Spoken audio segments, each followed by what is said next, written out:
మహిళా ఉద్యోగి మీద లైంగిక వేధింపులకు పాల్పడ్డ మంత్రి సంధ్యారాణి పిఏ మీద, ఎమ్మెల్యేల కథ దేవుడు వరకు పిఏల మీద కూడా యాక్షన్ తీసుకోలేకున్నాడు. ఇంకా మీ అందరికీ కూడా తెలిసిందే, ప్రస్తుత టీటీడీ చైర్మన్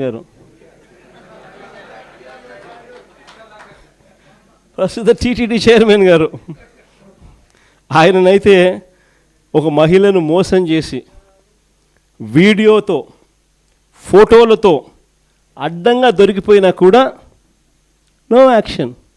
కొద్ది రోజుల కింద ఈ పుట్ట మహేష్ ఇన్సిడెంట్ కన్నా ఇంకా కొద్ది రోజుల ముందు ఆదినారాయణ రెడ్డి అని ఇంకొక ఎమ్మెల్యే, ఆదినారాయణ రెడ్డి కొడుకు ఇదే డ్రగ్స్ తీసుకుంటూ తాను కూడా హైదరాబాద్లో పట్టుబడితే ఏం జరిగింది? No action. అంతెందుకు, అసలు ఈ మనుషులకు ఇలాంటి భావన ఉంది కాబట్టే ఇవన్నీ జరుగుతూ ఉన్నాయి. ఇలాంటి చంద్రబాబు నాయుడు గారి సొంత పుత్రుడు వీడియోలు అవి కూడా వైరల్ అవుతూ ఉన్నాయి. స్విమ్మింగ్ పూల్ పక్కన తాగుతూ తూగుతూ అమ్మాయిలతో డ్యాన్సులు చేస్తూ ఉన్నాడు. అయినా ఏంది చంద్రబాబు నాయుడు? No action.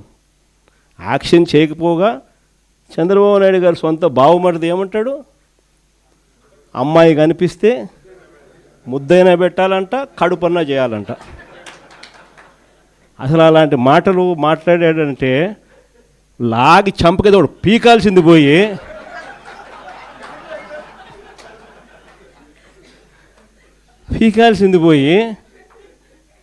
హహహ నవ్వుతారు.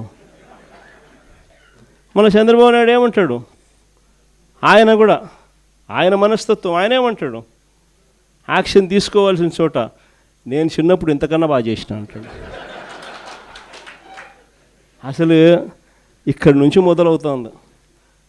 వీళ్ళకి ఎందుకు ఈ మాదిరిగా జరుగుతూ ఉంది పరిపాలన, ఎందుకు ఈ మాదిరిగా సాగుతూ ఉంది పరిపాలన, ఎందుకు అక్క చెల్లెమ్మలకు భద్రత లేని పరిస్థితి రాష్ట్రంలో ఉంది, ఎందుకు విచ్చలవిడిగా డ్రగ్స్ దగ్గర నుంచి లిక్కర్ మాఫియా వరకు ఈ రకంగా ఎందుకు రాష్ట్రం అంతా కూడా అతలాకుతలం అవుతూ ఉందనంటే కారణం మైండ్ సెట్. వీళ్ళ మైండ్ సెట్లు ప్రజలకు మంచి చేయాలని కాదు, మంచి చేయాలన్న మైండ్ సెట్ ఉన్నోడు ఎవడు కూడా స్కూళ్ళల్లో గవర్నమెంట్ బడుల్లో ఇంగ్లీష్ మీడియం తీసేయడు. మంచి మైండ్ సెట్ ఎవడన్నా ఉన్నోడు ఎవడు కూడా 8వ తరగతి పిల్లలకు ట్యాబులు ఇచ్చే కార్యక్రమం ఆపేయడు. మంచి మైండ్ సెట్ ఉన్నోడు ఎవడైనా కూడా నాడు నేడు పనులు ఆపేయడు. మంచి మైండ్ సెట్ ఉన్నోడు ఎవడైనా కూడా పిల్లలకు 3వ తరగతి నుంచి టోఫుల్ చెప్పే కార్యక్రమానికి ఎవడు ఆపేయడు. 3వ తరగతి నుంచి సబ్జెక్ట్ టీచర్లు పెట్టి పిల్లలకు మంచిగా చదివించాలి, గొప్పగా చదివించాలన్న ఆలోచనను తీసేయడు. వీళ్ళ మైండ్ సెట్ సరిగ్గా లేదు కాబట్టి ఇవన్నీ కూడా ఆగిపోయాయి. వీళ్ళ మైండ్ సెట్ సరిగ్గా లేదు కాబట్టి రైతులకు ఈరోజు ఏ ఒక్కరికి కూడా గిట్టుబాటు ధరలు రాని పరిస్థితి. వీళ్ళ మైండ్ సెట్ సరిగ్గా లేదు కాబట్టి ఈరోజు రైతులకు ఉచిత పంటల బీమా లేకపోయినా కూడా కనీసం ఇవ్వకుండా ఎగరగొడుతూ పట్టించుకోకుండా వదిలేసిన పరిస్థితులు. రైతులకు పెట్టుబడి సహాయం అందడం లేదు, ఏ పంటకు గిట్టుబాటు ధరలు రావడం లేదు, ఉచిత పంటల బీమా ఎగరగొట్టేశాడు, ఇన్పుట్ సబ్సిడీ ఇవ్వాల్సింది ఇవ్వడంలా, అయినా ఏమాత్రం కూడా చీమ కొట్టినట్టు కూడా లేదు. పేదలకు ఉచితంగా వైద్యం అందడం లేదు, ఆరోగ్యశ్రీ గాలికి ఎగిరిపోయింది. నెట్వర్క్ హాస్పిటల్ మేము చెయ్యము వైద్యము పేదవాడికి అని చెప్పి బోర్డులు తిప్పేస్తున్నారు. 3,150 కోట్ల రూపాయలు వాళ్ళకు బాకీలు ఉన్నాయి, అయినా పట్టించుకునే పరిస్థితి లేదు. ఎందుకంటే వీళ్ళ మైండ్ సెట్ పేదవానికి మంచి చేయడం కోసం కాదు, ఆడవాళ్ళకు మంచి చేయాలని కాదు, చివరికి అక్క చెల్లెమ్మలకు 0 వడ్డీ కూడా ఎగరగొట్టిన ఏకైక నాయకుడు ఎవడన్నా ఉన్నాడు అని అంటే ఇక చంద్రబాబు నాయుడు. సూపర్ 6 సూపర్ 7 కదా దేవుడు ఎరుగు. మన ప్రభుత్వంలో ఇస్తూ ఉన్న పథకాలు అసలు ఆలోచన చేస్తేనే ఆ పథకాలు చేయూత కనపడ్డంలా, ఆసరా కనపడ్డంలా, 0 వడ్డీ కనపడ్డంలా, కాపు నేస్తం కనపడ్డంలా, ఈబీసీ నేస్తం కనపడ్డంలా, జగనన్న తోడు కనపడ్డంలా, జగనన్న చేదోడు కనపడ్డంలా, నేతన్న నేస్తం కనపడ్డంలా, వాహన మిత్ర కనపడ్డంలా. ఇల్లు కూడా సైతం మనం చివరికి 31 లక్ష ఇళ్ల పట్టాలు ఇచ్చి 21 లక్ష ఇళ్ళు శాంక్షన్ చేయించి 10 లక్షల ఇళ్ళు పూర్తి చేసి మిగిలిన ఇళ్ళన్నీ కూడా వివిధ దశల్లో తీసుకొని వచ్చి వేగంగా నడుపుతా ఉన్న ఇల్లు కూడా కన్స్ట్రక్షన్ కూడా ఆగిపోయిన పరిస్థితి. వీళ్ళకి ఎవ్వరికీ కూడా పాలన మీద ధ్యాసలా, కేవలం దోచుకో పంచుకో తినుకో. అందుకనే ఈ వ్యవస్థ అంతా ఇట్లా తయారైపోయింది. ఈరోజు వైఎస్ఆర్ కాంగ్రెస్ పార్టీకి సంబంధించిన ప్రతి కార్యకర్త కూడా ప్రజలకు తోడుగా నిలబడుతూ అడుగులు ముందుకు వేయాల్సిన సమయం వచ్చింది. అడుగులు ముందుకు వేయమని చెప్పి మనందరినీ కూడా గట్టిగా కోరుతా ఉన్నాం. చూస్తా 2 ఏళ్ళు అయిపోయింది. 3వ బడ్జెట్ ప్రవేశపెట్టాడు. ఇక బడ్జెట్ ప్రవేశపెట్టాల్సినవి కూడా ఇక 2 బడ్జెట్లు. ఉద్యోగస్తుల దగ్గర నుంచి, మహిళల దగ్గర నుంచి, రైతన్నల దగ్గర నుంచి, పిల్లల దగ్గర నుంచి, యువకుల దగ్గర నుంచి ప్రతి ఒక్కరూ కూడా చంద్రబాబు నాయుడు గారిని తిట్టకుండా తిడుతూ ఉన్నారు. ఇంకా 2 ఏళ్ళకే చూస్తా ఇంకా మరో 2 ఏళ్ళు అయిపోతుంది. ఆ తర్వాత ఎలక్షన్ ఇయర్, మధ్యలో 1.5 సంవత్సరం నా పాదయాత్ర కూడా ఎలాగో సాగుతుంది. కాబట్టి వీళ్ళు చేసే రెడ్ బుక్ రాజ్యాంగమైనా, వీళ్ళు చేసే అరాచకాలైనా, వీళ్ళు చేసే హెరాస్మెంట్ అయినా కూడా ఇవన్నీ కూడా ఇక కొద్ది రోజులే అన్నది ప్రతి ఒక్కరం కూడా గుర్తుపెట్టుకోండి. ఇక్కడ కూడా మన పార్టీ హెడ్ ఆఫీస్లో లీగల్ సెల్ అన్నది చాలా స్ట్రాంగ్గా తయారు చేసాం. ప్రతి ఒక్కరికి కూడా పార్టీ అండగా ఉండే కార్యక్రమం అందరికీ కూడా హెడ్ ఆఫీస్లో ఆదేశాలు ఇచ్చి ఉన్నాము. ప్రతి ఒక్కరికి ఎక్కడ ఎవరికి ఏ ఇబ్బంది వచ్చినా కూడా సొంత కుటుంబ సభ్యులకి ఇబ్బంది వచ్చినట్టుగానే పట్టించుకొని వాళ్ళకు తోడుగా నిలబడే కార్యక్రమం పార్టీ అన్ని దశల్లోనూ చేస్తుంది. ఇక్కడ హెడ్ ఆఫీస్ నుంచి మనోరన్న, ఈ లీగల్ సెల్ వీళ్ళంతా కూడా అందుబాటులో ఉన్నారు. మరి శివ కూడా రేపొద్దున నేను చెప్తా ఉన్నా, పిల్లోడు, యువకుడు, ఉత్సాహవంతుడు, అన్ని రకాలుగా తోడుగా ఉండే కార్యక్రమాలు చేస్తూ ఉన్నాడు. పార్టీకి తను గట్టిగా నిలబడతా ఉన్నాడు. తనను కూడా రాబోయే రోజుల్లో దేవుడు ఆశీర్వదిస్తే ఇంకా పై స్థానంలో కూడా తీసుకుని అందరూ కూడా తోడుగా ఉంటారు. జిల్లాలో శివ దగ్గర నుంచి నియోజకవర్గంలో రవి వరకు కూడా ప్రతి ఒక్కరూ కూడా మీకు అండగా ఉండే కార్యక్రమాలు ఉంటాం. ప్రతి ఒక్కరూ కూడా సవ్యసాచుల మాదిరి, కథన రంగంలో సవ్యసాచుల మాదిరి గట్టిగా పోరాడండి. నెక్స్ట్ జగన్ 2.0లో అందరికన్నా పెద్ద పీట వేసేది కార్యకర్తలకి అని మాత్రం మరొక్కసారి చెప్తాను. జగన్ 2.0లో మీ ద్వారానే ప్రతి మంచి కూడా ప్రజలకు జరిగిస్తాను. ప్రతి కార్యకర్తకు మంచి రోజులు వచ్చే కార్యక్రమం చేసి చూపిస్తానని కూడా చెప్తా ఉన్నాను. ఈరోజు ఒంగోలు నియోజకవర్గం నుంచి వచ్చిన ముఖ్యమైన నాయకులు, ముఖ్యమైన ప్రజాప్రతినిధులు, కార్యకర్తలు అందరికీ కూడా ముందుగా నమస్కారాలు తెలియజేసుకుంటున్నాను. అందరికీ కూడా ఇక్కడికి రావడానికి గల కారణాలు కూడా బహుశా మీ అందరికీ కూడా తెలిసే ఉంటుంది. కొన్ని నియోజకవర్గాలను వీలుని బట్టి, సమయాన్ని బట్టి ప్రత్యేకంగా మరీ ముఖ్యంగా కార్యకర్తలను, మరీ ముఖ్యంగా నాయకులను, అక్కడ ఇంపార్టెంట్ నాయకులు కలవడం కోసం, ప్రత్యేకంగా వాళ్ళని కలవడం కోసం అని చెప్పి ఈ కొన్ని నియోజకవర్గాలను సెలెక్ట్ చేసి అదే పనిగా వాళ్ళను కలిసే కార్యక్రమం చేస్తూ ఉన్నాం.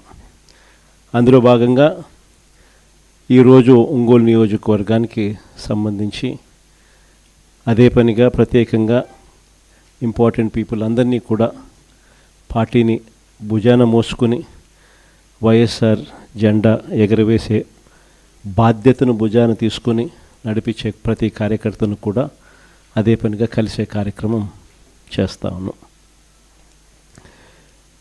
నాకు తెలుసు మామూలుగా ఈ నియోజకవర్గానికి వచ్చేసరికి అందరికీ కూడా ఒక క్వశ్చన్ మార్క్ అనేది ఎప్పుడు ఉంటుంది. కానీ నేను ఒకటైతే చెప్తా ఉన్నా, పార్టీ అన్నది మనమంతా కలిసికట్టుగా ఒక్కటై ఈ పార్టీ నిర్మించుకున్నాం.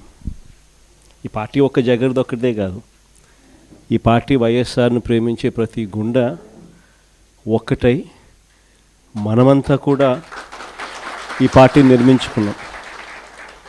ఈ పార్టీ పుట్టిందే గమనిస్తే మన ప్రయాణమంతా కూడా 2 పదాల పునాదుల మీద పుట్టింది. విలువలు, విశ్వసనీయత.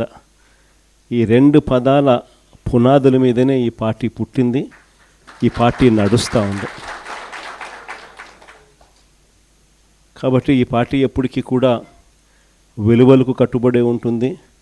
విశ్వసనీయత అన్న పదానికి పెద్దపీట ఎప్పుడు ఈ పార్టీ వేస్తుంది. పోరాటాలు మనకు కొత్తవి కాదు. గుండె ధైర్యం అన్నది వైఎస్ఆర్సీపీకి ఒక ట్రేడ్ మార్క్గానే నడిపించింది.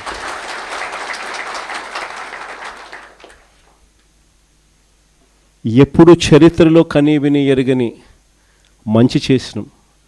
ఇంతవరకు కూడా మనం రానంత వరకు కూడా ఏ పార్టీ మేనిఫెస్టో అన్న పదానికి అర్థం తెలియకుండా పరిపాలన చేస్తుంది.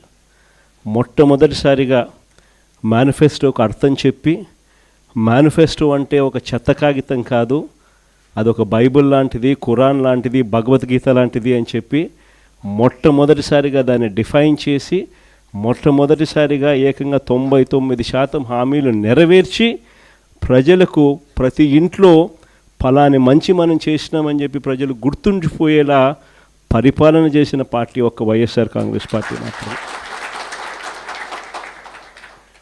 అలాంటి మంచి పరిపాలన మనం చేయగలిగాం కాబట్టి ఈ రోజుకి కూడా గర్వంగా కాలర్ ఎగరేసుకొని వైఎస్ఆర్సీపీ కార్యకర్తలం మేము మాటిచ్చాము అని అంటే ఏ రోజు కూడా మాట తప్పే పరిస్థితి ఎప్పుడు రానే రాదు అని చెప్పి కూడా గర్వంగా చెప్పుకునే పరిస్థితి ఒక వైఎస్ఆర్సీపీ పార్టీకి మాత్రమే ఉందని కూడా చెప్పగలుగుతాం.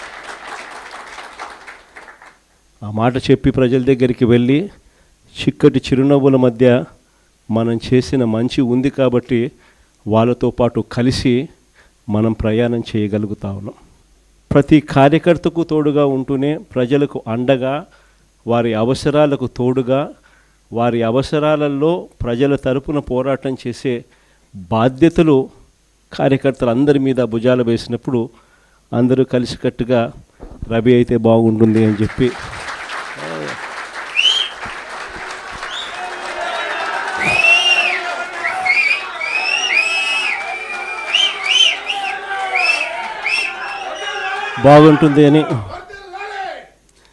బాగుంటుంది అని చెప్పి అందరం కలిసికట్టుగా నిర్ణయం తీసుకున్న తర్వాత రవి ఆ దిశగా అడుగులు వేయడం మొదలుపెట్టాడు. ఆ దిశగా ప్రయాణం చేయడం కూడా మొదలుపెట్టాడు. ఈ రోజుకి దాదాపుగా 1.5 సంవత్సరం అయిపోయింది.